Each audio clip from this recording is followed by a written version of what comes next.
അപ്പോൾ സുഹൃത്തുക്കളെ, നിങ്ങൾ കാണുന്ന ഇതാണ്, ഇവിടുന്നാണ് ഉരുൾപൊട്ടലിൻ്റെ ഉത്ഭവ സ്ഥലം ഇതാണ്. ഇവിടെയും കൂടാണ്ട് അതിൻ്റെ അപ്പുറത്തായിട്ടും ഉണ്ട്. അതിൻ്റെ അപ്പുറത്ത് നേരത്തെ കാണിച്ച ഈ ഒരു പോയിന്റ് കൂടിയുണ്ട്.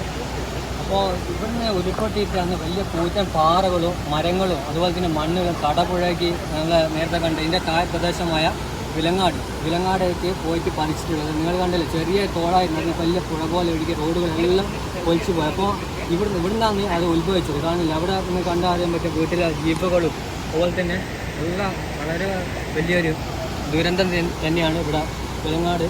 ഈ വയനാടിന് ഏകദേശം വയനാടിൻ്റെ അതേ ഒരു ഇത് തന്നെയാണ് ഇവിടെയും സംഭവിച്ചത്. പക്ഷേ അധികം ആളപായമില്ല. ഇവിടെ സംഭവിക്കുന്ന മുമ്പായിട്ട് മുന്നറിയിപ്പുള്ളത് കൊണ്ട് കുറേ പേർക്ക് ജീവൻ രക്ഷപ്പെടുക മറ്റ് സ്ഥലങ്ങളിലേക്ക് പോയി താമസിക്കാൻ പറ്റിയത് കൊണ്ട് ഇപ്പം കൂടുതൽ അപകടങ്ങളില്ല. എന്നാൽ കൂടി വളരെ ഭീകരമായ ഒരു അവസ്ഥയാണ് ഇപ്പോൾ വിലങ്ങാട്. ഇത് ഇപ്പോൾ ഇവിടെ നേരിട്ട് വന്ന് കാണുമ്പോൾ നമുക്ക് അനുഭവിച്ചറിയാൻ കഴിയും.